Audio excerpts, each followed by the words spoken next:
And welcome back to CovertRadio.com.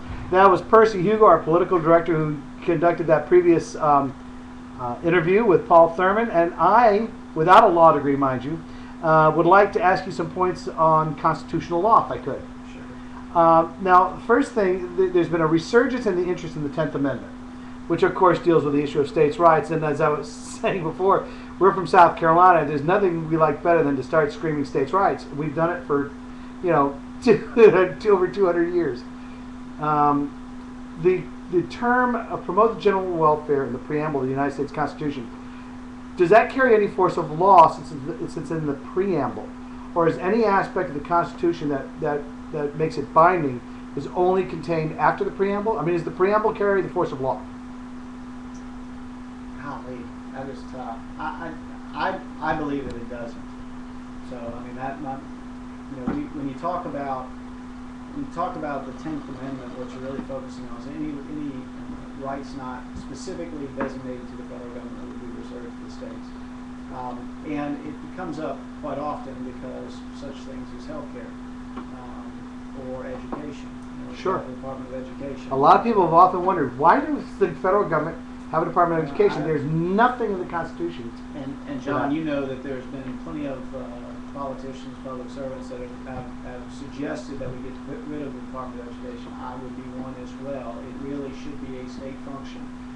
And so you've got to always qualify that, because if you say, I want to get rid of the Department of Education, and all these teachers saying, wait a second, that's ridiculous. Well, then everybody thinks you're trying to destroy public education. Not at all. I'm trying to get the government off its back. That's right. You got this stuff like No Child Left Behind, where these mandates on state and local unfunded mandates, yeah. And it's been very difficult. Mandates on the teachers and the administrators at the state and local level.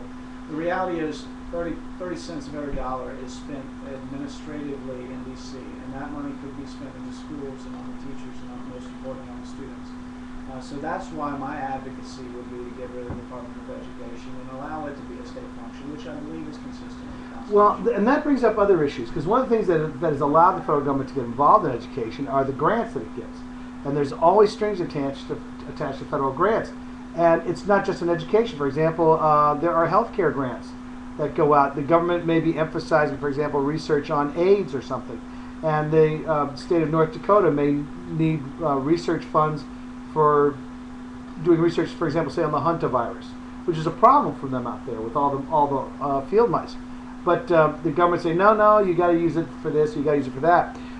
Is there any potential for using? What's the concept of block grants? Can you explain to us what people mean when they talk about federal block grants and how that would be different from the grants that they give now? John, we've certainly had block grants come through county council, and I know there are a lot of opportunities to apply for grants. Bottom line is, the way we've always looked at it is, if the federal government has got them, they're going to spend it somewhere, and we would prefer to have it here. Specifically, either the designation or the function that needs to be come along with it is something that we have been involved with on the county level, and it's really making sure that it's properly utilized as it was intended. Terminology, I don't know if I can really. I know it was not a well-framed question. I got to tell you the truth. Well, let me ask you this: the phrase in the Constitution, "necessary and proper," which if I've got this right, the legislature is permitted to make any laws that are considered necessary and proper. Does that trump the 10th Amendment? I don't think so, because the 10th Amendment seems to be pretty straightforward. I mean, that seems to be where the argument is split. If you're a constitutionalist and you want to think that the government should be allowed to pass the previous health care bill, I say, well, we found it necessary and proper. Yeah, can you tell me anything that they couldn't find necessary and proper? I mean, that's the problem. Necessary and proper allows you to do anything. Exactly.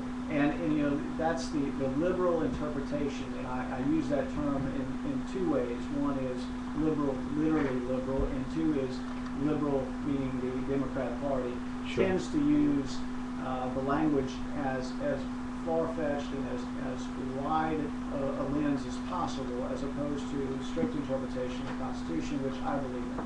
And if anybody thinks the clause necessary and proper was intended by the Founding Fathers to allow the federal government to do anything it wants, obviously has never studied American history. it would be clear to me that that's not the case. But again, you got Pelosi that when asked whether or not the health bill was constitutional, my recollection is she kind of giggled at that idea. She giggles at a lot of things Yeah. that leaves me completely dumbfounded. The 28th Amendment, there's a proposed 28th Amendment that will require that any law passed by the United States Congress, that those members be subjected to the same laws that they subject us to. Would you support such amendment? Absolutely. Well, I like that answer. If I have to do it, they got to do You it. saw that with healthcare. You see that with pensions. You see it with pay. I mean, there really is a frustration of the arrogance that seems to be going on. I mean, you saw Clyburn vote the other day that he should get a pay increase. One of 15 people in the U.S. House that suggested such. I believe in what's good for the goose is good for the gander. If we're going to be passing health care and then say, wait a sec, the Congress has got its own special health care that doesn't apply to what all the mess that they just passed, that's not right, that's not fair, and that's not really leadership. You should be making decisions that are going to affect you too. And let me tell you, I've done that on the local level, and I believe it's important to lead by saying, you know what?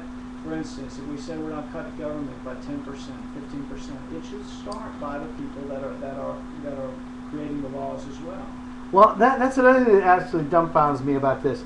I don't understand this. Nancy Pelosi literally admits, as well as the Barack Obama, Harry Reid, the rest of them, that on the recent health care bill, they had no idea what was in it. No. They literally, the thing was, what was it, 2,400 pages? It was. No one knew it was in that bill, and we're starting to find out some bad news about it already. For example, there are going to be additional costs mandated on this that weren't figured in, so the whole thing's out the window. There's mandates. The whole idea of pre-existing injuries is one that I think is just the most fascinating idea. And John, I don't know. Yeah, that's not insurance; that's welfare. Well, not only that, That's what it is. Can you imagine if we had pre-existing clauses for life insurance? I find out I'm about to die and I can go buy it. I mean, It's just really silly. If I get in an accident, I hurt my leg tremendously, and I don't have insurance, and I call my insurance agent up and say, look, I'm coming to the hospital, but I need insurance. He's got to give it to me. I got a pre-existing injury. That is the sole reason why, in my mind, that these rates of insurance are going to skyrocket. Well, there's a wonderful story about that I've heard from many different sources that happened when there was a terrible fire many decades ago in downtown Charleston, and there was a barber who was down there and who never bought fire insurance.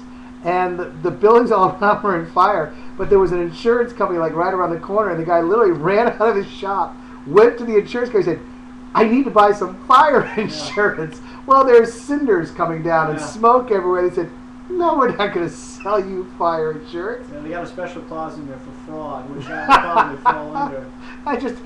I would love to do that too. I said, wow. Next time I get in a car accident, I say, I'm going to go stop by Allstate and say, I'd like to buy some auto insurance if I could. Exactly. Well, I want to thank you very much for joining us here at ColbertRadio.com. You are a wonderful guest. You're very forthright. You answered our questions. You didn't hedge. And I got to tell you the truth, it would be a very pleasant thing to hear the name Thurmond in the halls of Congress again. And we wish you a lot of luck. And we'll see what happens when the primary comes up, because I got to tell you right now, I think there's definitely going to be a runoff on the Republican side. Most likely. But thank you so much for coming, Paul. We really enjoyed it. Yes, sir. And would you like to tell people how they can contact you? Sure. We've got a website, www.paulthurmond.com. Also, we have a campaign phone, 843-323-5660. I'd love to hear from you. We are certainly getting a lot of, I'm not as arrogant as some other people. I believe that I could learn a tremendous amount from it. So I hope you'll contact me and let me know about some of the issues that you see out there. I've learned a lot so far. I'm looking forward to being able to be responsive to people. And we hope we've been of service to you in meeting the candidates May 17th, 7 to 9 p.m. You'll have another opportunity at the Charleston Yacht Club, open to the public. We hope you'll join us.